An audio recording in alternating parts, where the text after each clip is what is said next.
Good morning, everybody. Thank you for joining Michigan Virtual's webinar for K-12 AI Literacy Forging Ahead. My name is Walt Sutherland, and I'm Senior Director of Partnership and Communications at Michigan Virtual. And joining me today is Justin Bruno, who is our AI Learning Strategist.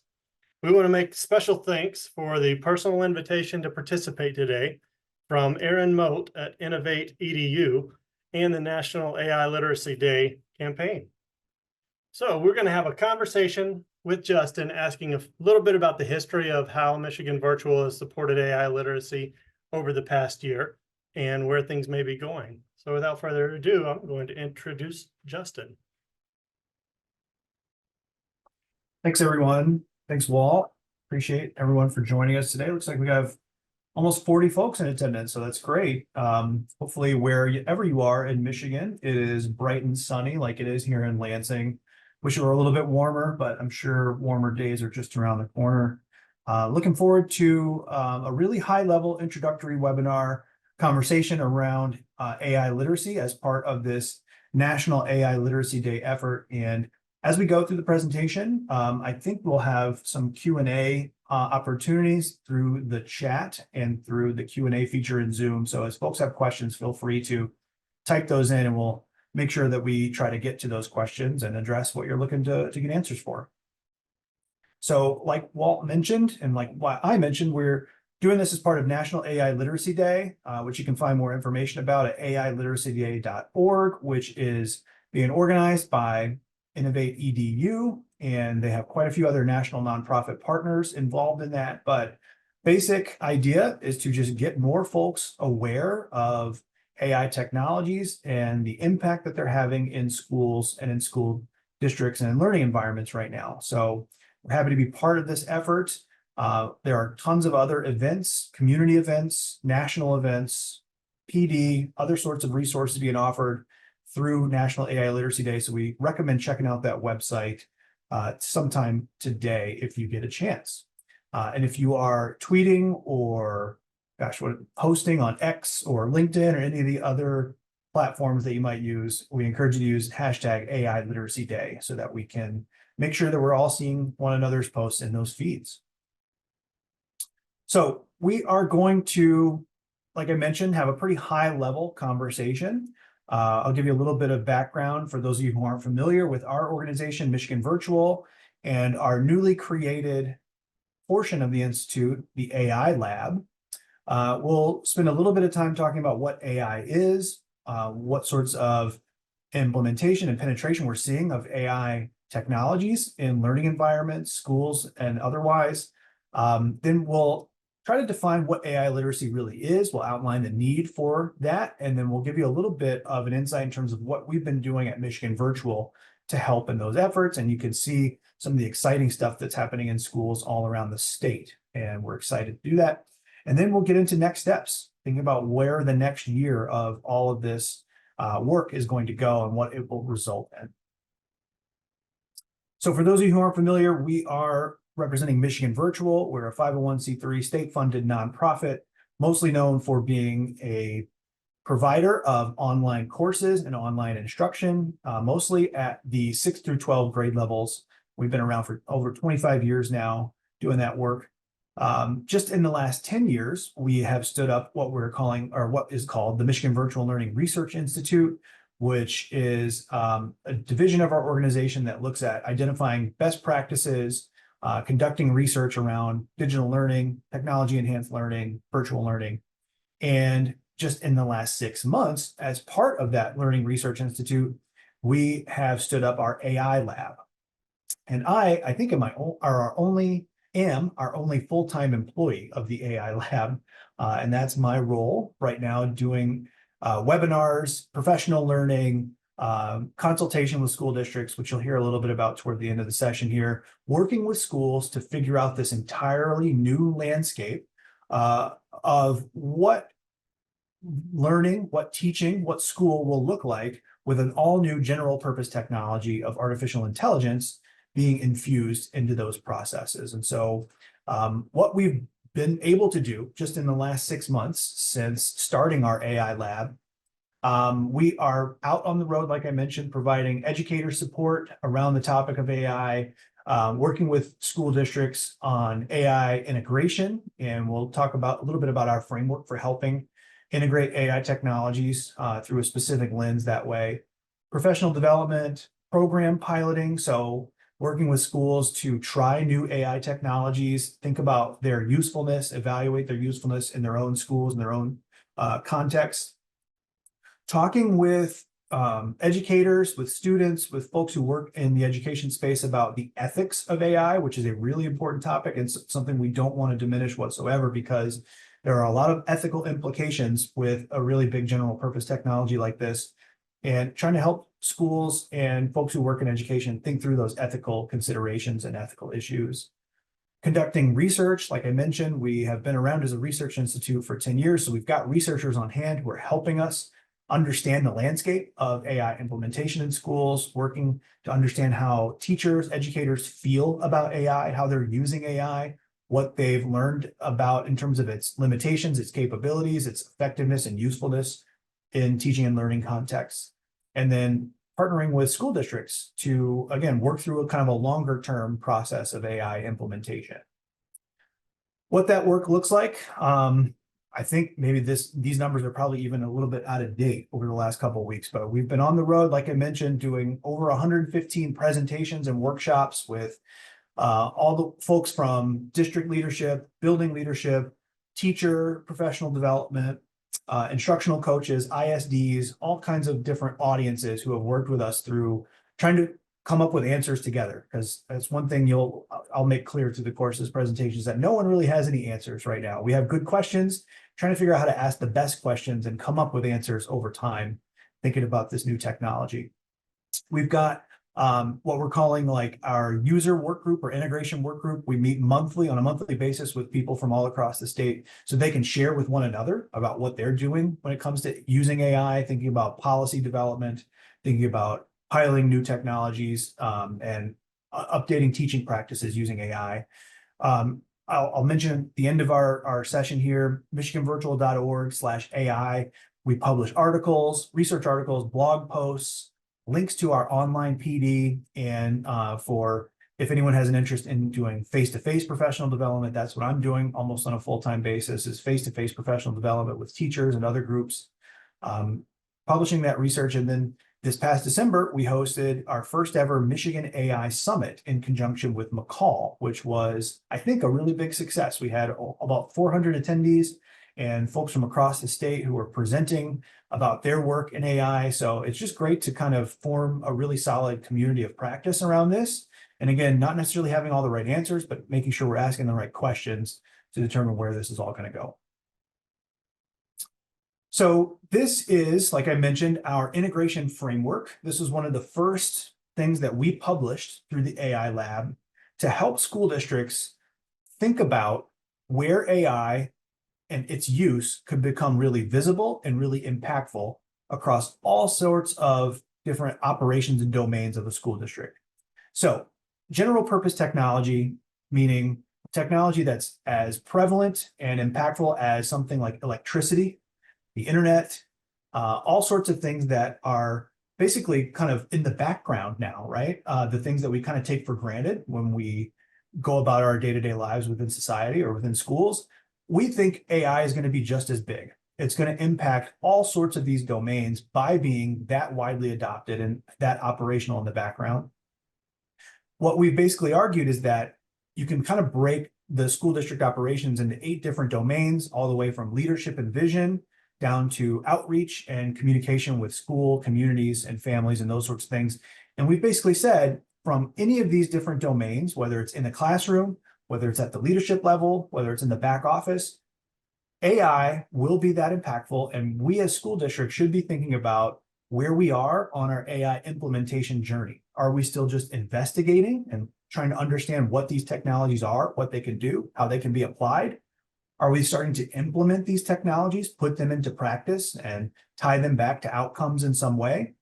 And then all the way up to the far right side of the rubric, are we truly innovating? Are we using AI technologies to do things that we couldn't do beforehand, right? If you can think about a really impactful technology, what has the internet allowed us to do? What has electricity allowed us to do? We think AI is going to be that impactful. And so we are hoping to give school districts lenses for thinking about how to innovate using this technology and not just do the same things that we've always been able to do in a different way.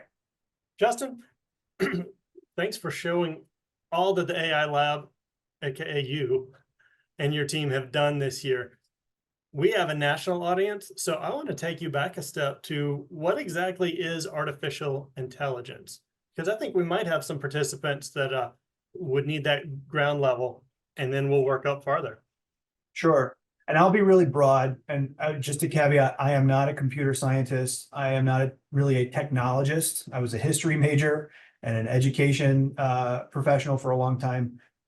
But I understand, a little bit about how this technology works. I'm using a really broad definition. I'm saying it's the automation of tasks that were once only done by humans. We're using computers to automate those processes. Now, we've had AI as a subdomain of computer science for the last 50 years. We have seen breakthroughs in that field of science, meaning that we've been able to teach machines how to do more and more things and become more and more capable. We've had predictive AI for the last 15 to 20 years. So systems that could predict what we might want to watch in our Netflix queue or buy on Amazon or see in our Facebook feed. That was predictive AI. Those were systems that use an algorithm and take all the data they have about us and predict what we might want to watch or see or buy, right? In the last couple of years, since 2017, really, we've had a breakthrough in what's called generative AI. So now we have machines and technologies that can create all new content using algorithms and using a huge basis of training data to help us kind of create probabilities based on the prompts that we give these tools. And that's what most people are referring to when they talk about AI today. Large language models that interact with humans in a way that seems very human.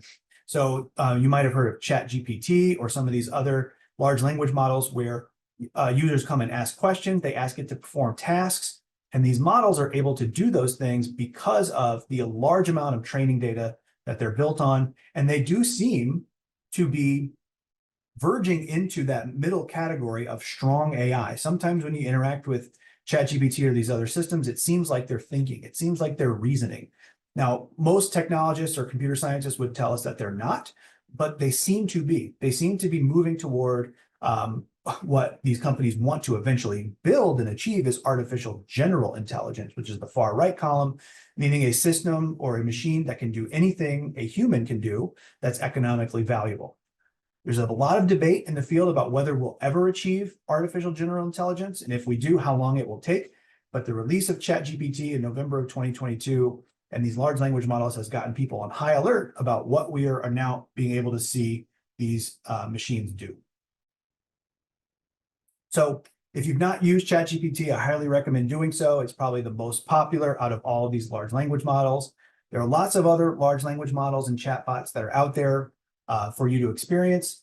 Gemini, Claude, and Copilot, they all have free versions of these tools. They're each offered by different companies. Gemini is from Google, Claude is from a company called Anthropic, and Copilot is from Microsoft. And they all operate in pretty much the same way. Basic text interface chatbots that purport to or hope to give you answers to the questions that you might have.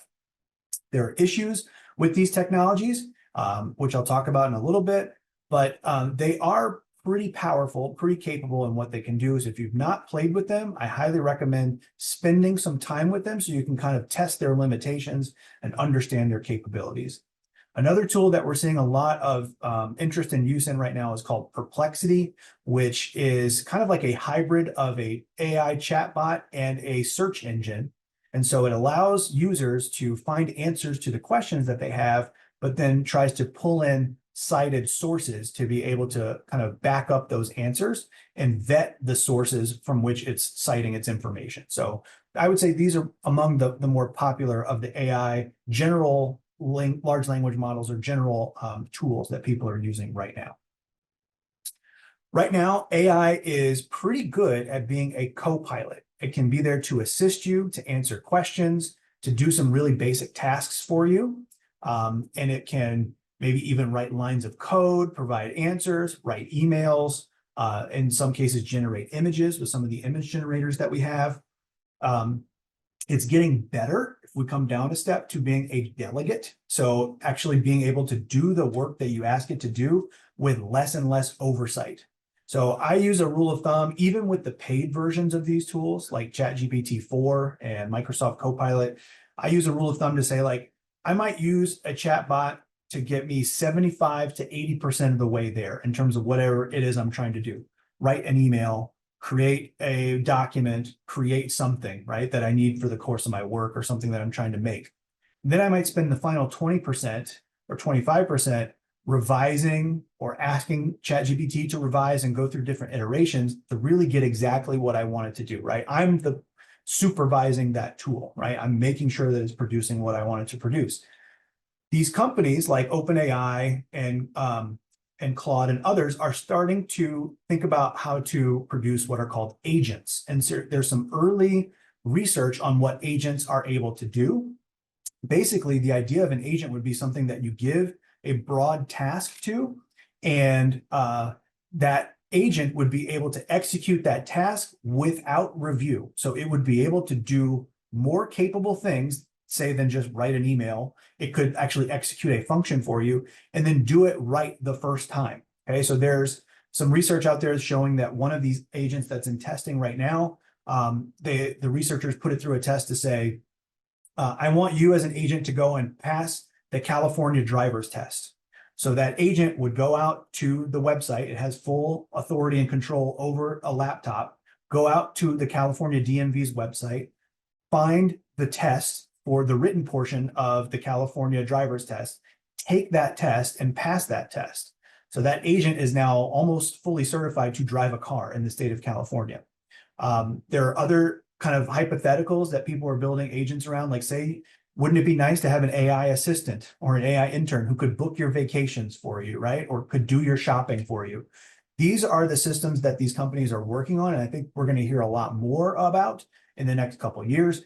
And then it leads us to think about, in education, as these tools become more and more capable, how are we thinking about students being expected to interact with them and having those students do these various tasks on behalf of these students as the tools become more available and more capable.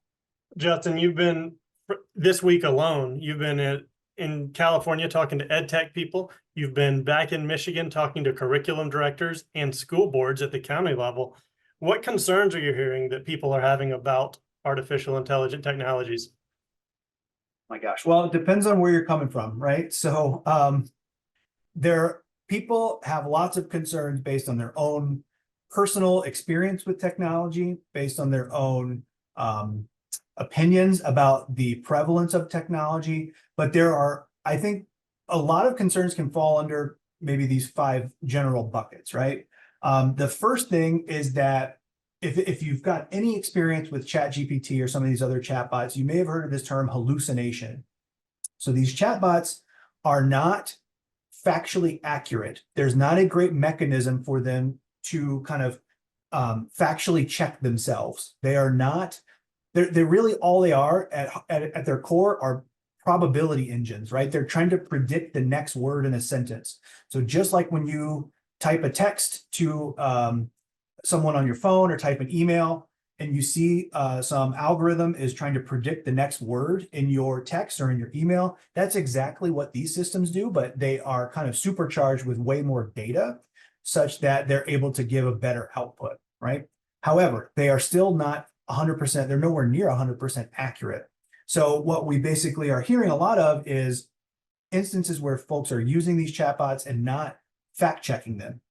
And so what we don't want is to run the risk of these tools propagating like misinformation, disinformation, factually inaccurate information. So that's probably number one. And we're trying to, I say we, the technology industry is trying to sort that issue out. But in the meantime, trying to give guardrails and just make people aware, like always, always, always fact check it. Don't trust a single word these chatbots actually say. Second thing is navigating copyright. So the way that our US copyright law is currently interpreted is I cannot copyright something that I use an AI generator to create. This image that you see on the screen was created using an AI image generator called Midjourney. I don't have the rights to copyright this image because I used an AI generated image. That's on the user side. On the model side, or like the kind of company producer side, there are current lawsuits working their way through the court systems about whether or not these companies like OpenAI and others have violated copyright in the training data that they have used to create these systems. So the kind of general, they call it a law, it's not really a law, but kind of theory behind the development of these systems is that the more data you provide to train a large language model, the more capable it is. And so these companies are just hungry for as much data as they can get. And when they've kind of vacuumed up all this data, all this digital data from all over the internet, they have inevitably taken copyrighted data as part of that training data set. Now, people who own the copyright for books, for websites and other things that they've published have said, well, wait a minute, don't I get compensated? Shouldn't I be compensated for the use of my training data in your model? And that's an open question that the courts are going to have to resolve relatively soon here. Third thing is equitable access. How fair is it? How equitable is it for a school district, a family, organization to have the resources for a really capable model that helps a student, helps a family, helps a professional get their job done or do their work versus those who can't afford those resources? We don't want this to kind of create yet another divide. So we have the digital divide that most of us know about. We don't want to propagate another AI divide, right? And so we're trying to work through what a baseline of access should look like, of equitable access should look like to AI tools. Fourth thing is mitigating bias. So I mentioned all that huge amount of data that takes to train these systems.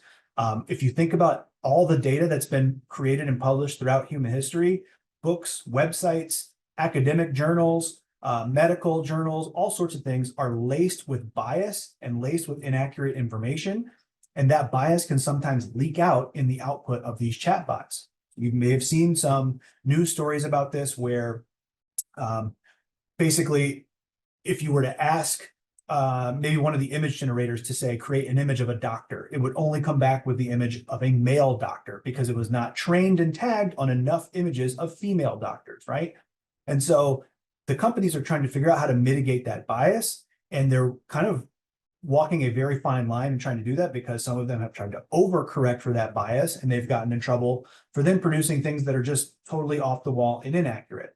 So what we tell people and tell students and folks in education is to say, like, use these biases as a learning opportunity to understand the capabilities of the machines, and then also understand that humans have bias, and naturally that bias will be represented in that data. The last thing is preventing bad actors. So just like with any technology, AI allows certain people to do bad things a lot more easily, and it allows certain people to do good things a lot more easily. And we're really struggling with trying to figure out how to prevent and mitigate those bad things and those risks around those bad things. So that could include the spread of misinformation and disinformation, using these technologies to generate images, inappropriate images of people and celebrities and otherwise. So just trying to understand how to kind of create the effective guardrails around those issues. So we know what AI is. We know that humans are necessary. Two key messages we want to take forward. Tell me your take on what AI literacy is, Justin. Yeah, I mean, so AI literacy basically is just trying to understand what AI is and its implications. That's the kind of most basic definition you could give. I like to lean on these two definitions from these great national nonprofits, Digital Promise. They have defined AI literacy as the knowledge and skills that enable humans to critically understand, use, and evaluate AI systems, right? So getting people first-hand application and use of these systems, and then understand what they're good for, what they're good at, and then how they're shaping the world. And then they basically are kind of defining that need for that AI literacy to say, how do we ethically participate in an increasingly digital world with that knowledge, right? Teach AI is another group, a consortium of organizations, including ETS, the testing service, ISTE, Code.org, and Khan Academy. And they've defined AI literacy pretty similarly, right? Skills, knowledge, attitudes associated with how AI works, including principles, concepts, and applications. And then again, like I mentioned earlier, it's limitations and implications and ethical considerations, right? So there's a lot wrapped into each of those definitions, and it's up to us in education to think about, how do we build these AI literacy skills among our students and among our staff and the people who work in education? That's a huge question I get from teachers and administrators everywhere is, when should you start students learning about AI? When do we start instructing on this with kids? So you can see from the slide, there's a lot of disagreement, right? When, if ever, this is from some data from Ed Week, I think that was collected in December. When, if ever, do you believe students in your district or school should be taught, again, in a developmentally appropriate manner about how AI works? The answers are all over the board, right? There's not a lot of buy-in for teaching students about AI in their very early grades. Some folks argue once you get into grade 3, you start to think about these concepts and, again, what these technologies can do, but it's pretty, all over the place distribution. So there's not a lot of great insight there. My argument would be that it's never too early to start talking about AI, as long as we're doing so in a developmentally appropriate way. So it's, in my argument or my estimation, it's really never too early to start talking about and teaching about AI in a developmentally appropriate way. So there are lots of great resources that will help you, again, have these conversations, teach about this technology in a developmentally appropriate way. These are just some examples to share with you here. Even for kids as young as like K-2, just starting to have conversations about how AI is not a real person, because it definitely can seem like a real person when you interact with a lot of AI technologies. But drawing those distinctions between machines and humans, I think, is really important for us to understand how to use these technologies critically, holistically, intentionally. There's some great applications and fun games to make it engaging. There's one from Google called Quick Draw, and you can kind of go through this exercise where it's like charades or Pictionary, where students or users are drawing a picture, and then through all of those drawings that have been created, this machine has learned how to recognize what each of those objects look like, and then it basically tells you what that object is based on your drawing as you draw it. And I love that as a really introductory example of how to have that conversation. Upper elementary students, right, you can start to think about a little bit more hands-on or deeper level understanding there, focusing on developing problem-solving skills, doing that maybe through teacher modeling of AI tools.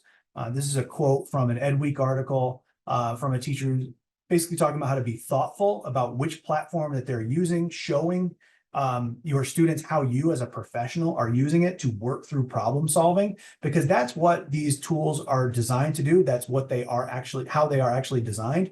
They are algorithms, or they are basically instructions to take data and then create a solution around a problem, right? And so this is, I think, a nice way to start having that kind of more theoretical conversation with students. Understanding that this is from a group called Day of AI, which is another nonprofit initiative from MIT, teaching students about what each of the discrete parts of machine learning are, right? Basically teaching a machine to do something, or artificial intelligence, what those discrete parts are, and then having them understand the importance and the characteristics of each of those parts, right? So a data set, you already heard me talk about how important it is that we understand what's in our data set, how much bias exists in our data set. And then taking that data set, running it through an algorithm, and then generating a prediction based on that algorithm's kind of interpretation or execution on that data set is a pretty simple process that we can teach students and kind of provide real world analogies to help them understand what that process is. And so one of the exercises from Day of AI that I really like is this definition of an algorithm. Like you can teach students as young as elementary school, like what an algorithm is. And that helps them understand, why they're being shown specific things in a social media feed, why they're being shown specific things in a Netflix queue, or whatever those things are. That helps them understand their relationship to the technology, and understand that someone designed that algorithm around the data that they have about them as a human, right? And an algorithm is basically just a recipe, right? You've got inputs, so basically like your ingredients. You've got steps to change that input, so the things that you do to mix those ingredients together, to cook them or do some other sort of application to those ingredients. And then you've got your output or your meal. And you can kind of walk students through different algorithms and different recipes. And again, in the resources that we're highlighting here from Day of AI, there are great lesson plans for anybody at any subject level or subject or grade level to start having those conversations about what algorithms are. And again, a really simple definition, a set of steps or rules to follow in order to solve a problem or accomplish a specific goal. So once you've got students in upper elementary, they know about following rules, following steps, and they can kind of start to apply that understanding to technology. When it comes to working with middle schoolers around AI, we start to kind of caution resisting the loosening of restrictions around access to AI too much. We still think, I would not recommend using a lot of these really popular AI tools, especially in like a learning and teaching context. ChatGPT, its terms and conditions basically say you need to be at least 13 to use ChatGPT specifically. There are other AI tools that are being kind of designed and rolled out for younger use, but I think we need to be really thoughtful and critical about what students are using those tools for and how they're designed to be used. And so what we're basically kind of encouraging is more focusing on how the tools work, critical and abstract thinking, and then really starting to think at a middle school level, like how does this technology help me do what I'm trying to do? How is it helping me as a student, maybe providing feedback on my essay, right? Or helping me generate ideas. And again, probably not recommending using something like ChatGPT, but using another tool or technology to do that. Then when you get to high school, those students have started to build a lot more of their foundational skills. They have gotten the ability now to start testing the really foundation models, limitations, and capabilities, right? And they are really now well equipped or better equipped to start testing those limitations and understanding how they are truly different or adding a different value to a process than a chatbot or an AI model, right? So we have conversations all the time, like when I'm talking with high school teachers about maybe you have a student write their own draft or their own assignment without the use of AI, then they have AI draft it, and then they compare and contrast their work, right? And they understand, okay, then they can start to understand, well, why did the AI think this way? Or why did the AI write this way? What did I bring unique to the conversation in terms of my own experience, my own knowledge, my own context to be able to help in that process? You're really then starting to help those students exercise higher order thinking skills. We just, again, finding good resources to help you have those conversations. Teach AI, AI for K-12, AI EDU, Day of AI, and this initiative from Stanford called CRAFT. They all have amazing lesson plans, activities that you can start to take back to your own schools and to your own classrooms to help in that process. So Justin, I've been in slides with you now for a year, and I saw some new ones already this morning, so I thank you. Can you tell this audience a little bit about what you've done, what the AI Lab and Michigan Virtual have done, supporting this conversation in Michigan with districts? Yeah, absolutely. So you saw me talk about at the beginning of the session, like the sheer quantity of presentations and conversations that we've had. But we've had the opportunity to go really deep with quite a few different schools and school districts. And I think we're really thankful for that partnership. And we are looking to roll out as much support as we can. I'll give you some like insight, maybe even show you some exemplars in this space. And if you're in this call and you work in a school district, maybe you can find someone from these schools to reach out to for advice, to reach out to about the work that they're doing as well. So the first one, and this is probably the first district that actually we partnered with in a big way, is Northville Public Schools. So I believe we had back in May of last year, Michigan Virtual is involved with an organization, which I'll talk about a little bit later, called the Future of Learning Council.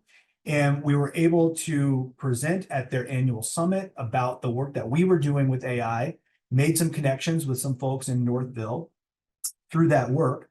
And then we were able to come in at Northville and train their entire K-12 teaching staff. So we came in one day in October to do basically a half day of professional development with all of the, I believe that was the 7 through 12 or the 6 through 12 staff. And we ran kind of like a mini conference. So Michigan Virtual has put together about 10 or 12 different breakout sessions. So people kind of pick and choose where they wanted to go to learn about AI. And we ran this really nice breakout conference style session for folks around AI that day. And then we were able to come back in February to do the same thing with their elementary school staff. So it was a really nice way to just start the conversation, to have some of the introductory conversations.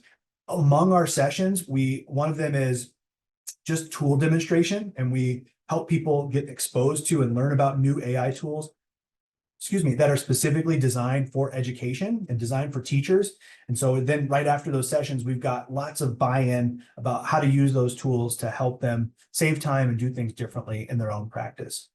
We got to go also in February to support their parent camp. So that was amazing. I love any efforts that school districts can put around starting the conversation with communities, starting the conversation with parents about what their philosophy is around AI, how they're going to use AI to do things better or do things differently in their schools. So we got to come and support that parent camp effort in February. And then we are now kind of seeing all the amazing work that they're doing. We are close with their assistant superintendent, Aaron Boffman, and we're bringing him, like, we're basically saying, look, if you don't know about what you're doing in Northville, we're going to take Aaron and try to bring into as many contexts and presentations as possible so he can share what's going on with AI in Northville, because it's really impactful stuff. Next one is actually my backyard. I live in Brighton, and so I get to drive just a short ways up the way to Howell every other week. And they've taken a little bit broader approach, right? So Northville is its own school district. The Livingston Educational Service Agency, which is the ISD, which has 5 individual constituent districts from the county within it, they have put together a task force. And they've basically said to each district, choose 4 or 5 people from your district to come and start to learn more about AI. And then more importantly, not just learn about AI, think about what you want to do with AI in your school district and bring that learning back to your school district to then start to form committees, to write policy, to think about how to update assessment practices, update teaching practices, and those sorts of things. And so that's been really impactful. And the thing I like about that approach is the ESA has basically said, like, look, we know depending on if you're Heartland or Fowlerville or Brighton or Howell, you might have a different approach to AI. You might want to do things differently with AI. And so this task force is going to help them really figure out what it is, their identity, their specific district identity is going to help them do using AI. So I love that approach, and it's been really kind of flexible and valuable going forward. And that's going to be a really long-term engagement.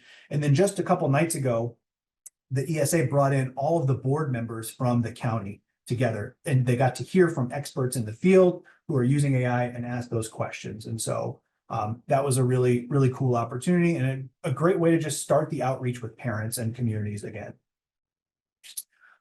Westwood Community Schools, which is in the Metro Detroit area, we haven't actually had much, let me just back up. We just kind of put together this arrangement back in March. So we're just starting this process, but I'm looking forward to it. They're going to start a district task force. So they've got teachers who are interested. I think some other folks from within the district, like who work in the administration level, are interested in trying to figure out where they're going with AI.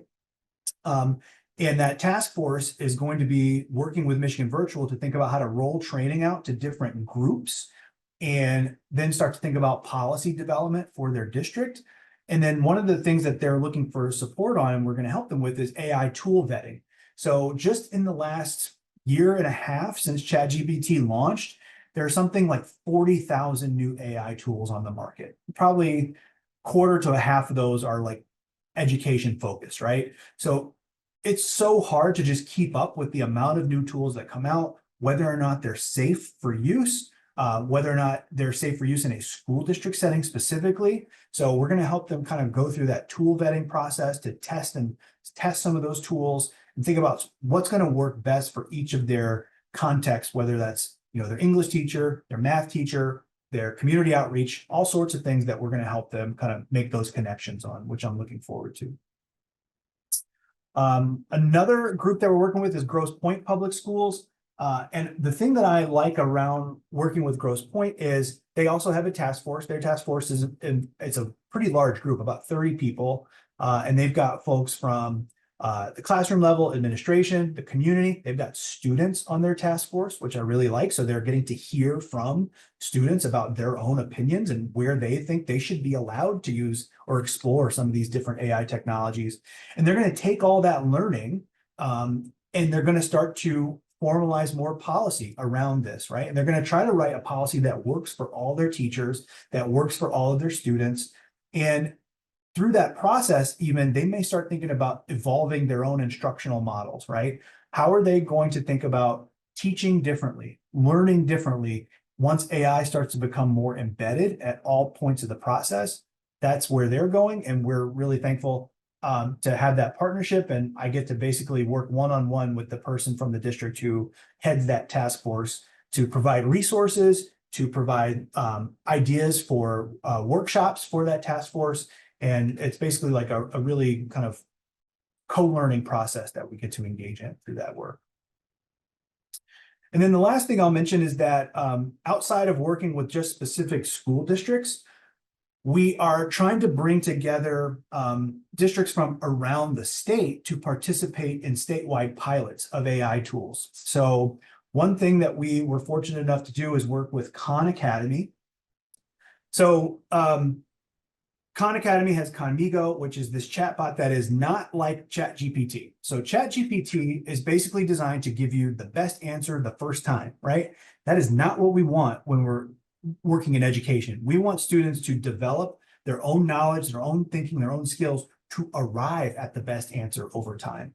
Conmigo is Khan Academy's attempt to do that, to build a tutoring chatbot that helps students work through their thinking with questions and not answers. So if a student were to go to Conmigo and say, give me the answer to this question, or tell me everything about this topic, Conmigo is going to say, oh, well, what do you already know about that topic? Tell me how you would solve this problem. What do you think the first step is in doing this equation, right? And so we think that's a really valuable process. They're taking some more intentional design choices, making some more intentional design choices. So what we've done is we've gathered about 30 different school districts, and we've gotten them access to Conmigo at a slightly lower cost point than would otherwise be available to them. And we're piloting this tool with some Algebra 1 sections across those 30 different school districts. And we're just writing, or observing like what's going on and then writing about it so we can kind of get a better feel for like, what is this tool good for? How can it be used appropriately and ethically in a school? And again, just trying to kind of document more and share more to say, this is how AI can be used well in a school district. And these are the guardrails we need to put around the use of that AI. Another tool that we're working through a pilot with some various Michigan school districts is called Primer. Very similar to ChatGPT in terms of like its initial interaction, but then it takes your interactions with the chatbot a step further. And so Primer might ask like, a student, what are they interested in or what are they learning about? And then Primer uses generative AI to then create new learning opportunities and learning pathways based on that subject or that topic. So if Primer learns about me that, say, I'm interested in sailing or something like that, it will give me some really generic and general information about sailing. And then it'll ask me like where I might want to go next to learn about that topic. And then it'll start to kind of keep a record of my learning, right? So it's kind of, it almost feels like real-time learning or course creation co-created with the learner in the same time frame, right? So it's almost like having a human kind of curate that learning experience in real time with the knowledge that it has, and then keep a record of that learning. And so we're working with some school districts now to pilot that and think about how that might be used in education more broadly. The partnerships you're talking about are pretty amazing and broad, Justin. I heard an interesting thing this week. 8 states so far have released guidelines or policies about artificial intelligence in K-12 schools. Most of those 8 have referenced the framework, and I see echoes of this Michigan virtual framework throughout all of these examples of your work with schools. I'm kind of curious, how is AI use already taking shape within education beyond these pilots and trainings? Yeah, so what I talk about is the three spaces where AI has already become pretty prevalent, right? In our framework, which I showed you earlier, in our kind of rubric, we think about, classroom application, we think about back office application, and then we think about kind of like the central office or leadership implications and application there. I'd say from these three personas here that you see, teachers, students, and leaders, there's already the most conversation and the most use happening there. And what we are trying to do is help all three of these groups and all three of these spaces think about a lens for using AI to help them do what they want to do, right? To be intentional about their use and not just have AI be something that happens to them, right? That I think is the worst thing we can do, is to just say, well, AI is here now, we all kind of have to deal with it. I think we need to be developing, like we said, AI literacy, right? Skills, competencies, knowledge around these tools, using them, understanding their limitations and their capabilities, and understanding how they help us do what we want to do, right? We don't just want technology and AI to be something that happens to us. It can be something that we use to do and advance our own goals. So the first thing when it comes to teachers is this idea of kind of a spectrum that I like to talk about between productivity and innovation. So if you work as a professional already, whether you're a teacher or not, you know that, I hope you know or have seen, that ChatGPT can make you more productive. AI can make you more productive. It can help you write emails more quickly. It can help you create presentations more quickly. It can help you create any kind of work output more quickly, right? I just mentioned it could do maybe the first 75 to 80% of a task that you have it to do, right? And that's great. We all should be trying to save time, especially in education. My wife is a teacher. I just kind of, I don't appreciate the fact that she has to work 60 hours a week to feel like she's ahead of the game and doing best by her students. But that's the reality where we are as teachers and where we are as educators. We're overworked and we're stretched too thin, right? So the hope is some of these technologies can help cut down on that time and help us do more of those things more quickly, like writing lesson plans, all those tasks that I mentioned earlier, right?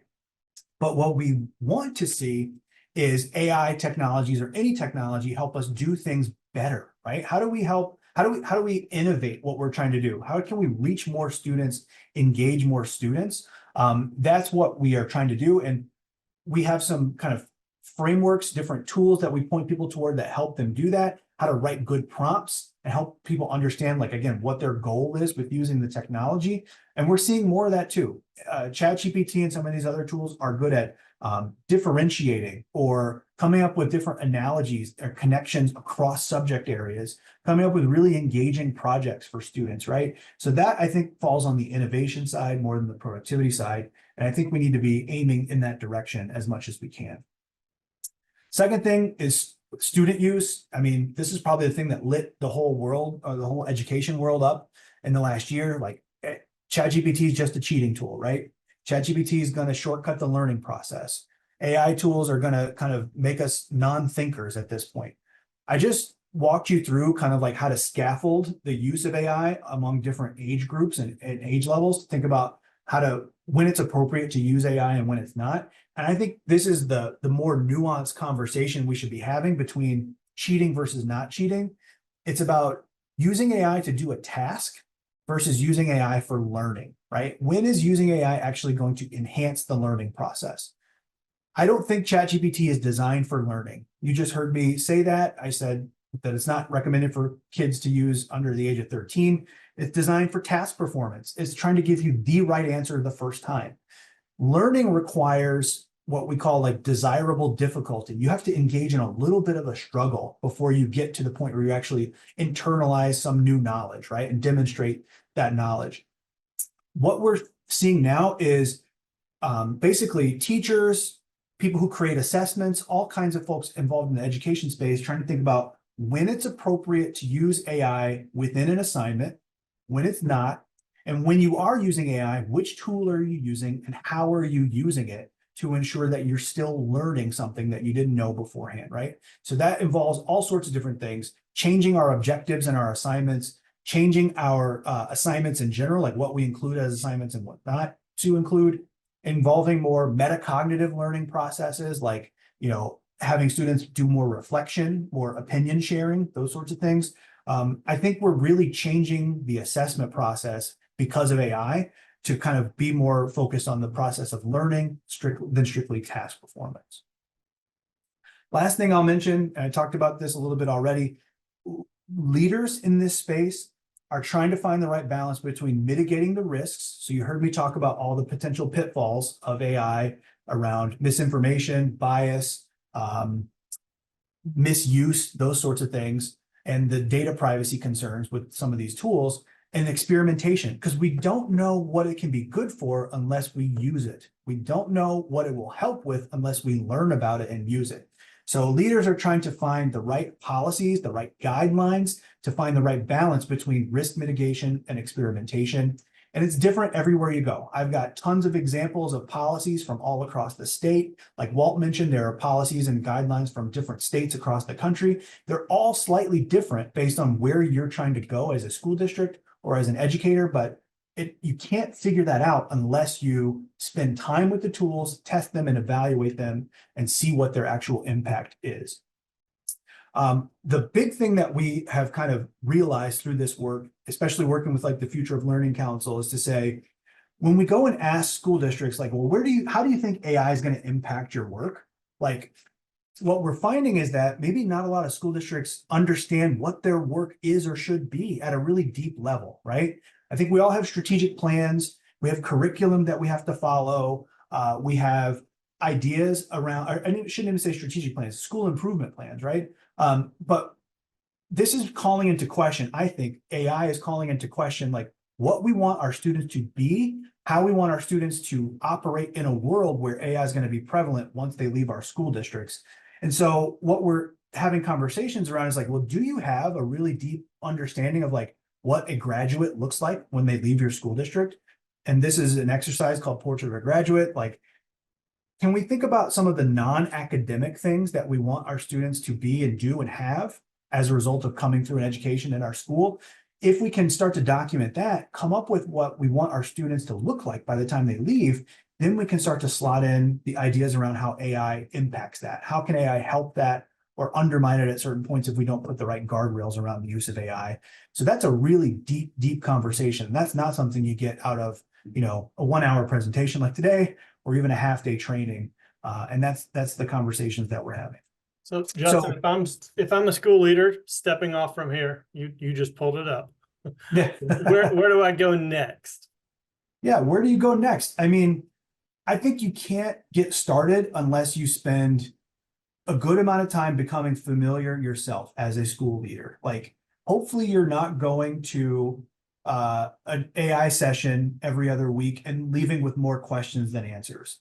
And if you are leaving with more questions than answers, I hope they're at least good follow-up questions and the right questions to be asking. But I really think you have to spend time with these tools. Like I just talked about, defining AI literacy means understanding the tools, the technologies, what they can do and what they can't do. And then starting to filter that down to the people in your district, right? Your stakeholders, your staff, your community, your students, starting to have awareness sessions. I recommend districts have some sort of advisory team. You heard me talk about task forces. Not a lot of schools right now have like hard and fast and enforceable policies, but they do have guidelines.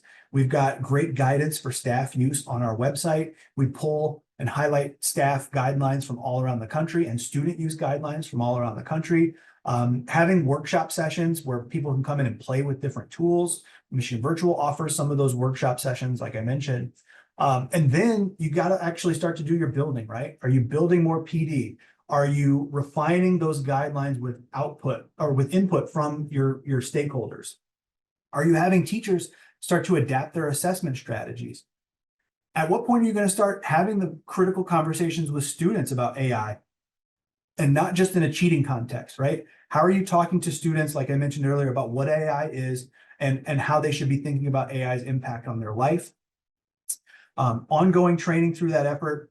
And then like any process, right, this is cyclical. You have to evaluate all your efforts. Did my awareness sessions go well? Did my PD do what I needed it to do? Are the AI literacy efforts actually taking hold in my classroom? Are we moving the needle on adopting some of these tools? And is the adoption of these tools helping us in our teaching and learning? Are our policies still up to date? Because the tools are going to change. There are going to be new tools every couple months that are released. And so this is going to be a cyclical and ongoing process, and we're trying to help school districts think about what that looks like. Wow. Every time I work with you and talk with you about this stuff, I do take away something new. I'm curious if there's any questions. We've got a handful of people still in the room. If there's anything anyone wants to put in the chat, we put the link in there. As well as, I believe the next slide gives you a QR code for how to get in touch with Justin and see the rest of our resources. Yeah, so this is my full-time job. I love talking about it. I talk about it every day. And when I tell people, like, when they ask me, like, why are you interested in AI?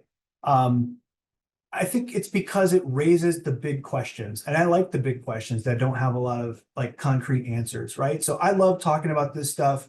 I might not have all of the exact step-by-step processes or questions or answers to your questions, but I can at least hopefully provide some lenses for thinking about things and expose you to some new technologies or tools to help you get some of that conversation going. On our website, michiganvirtual.org/AI, we've got our framework, which we talked about, our planning guide, which accompanies that framework. So it's got all kinds of great exercises and considerations for you to start engaging with your stakeholders at a school district level about those areas of the rubric that we showed you earlier. We've got 2 online PD courses for ChatGPT specifically, and we're working on building new professional development right now.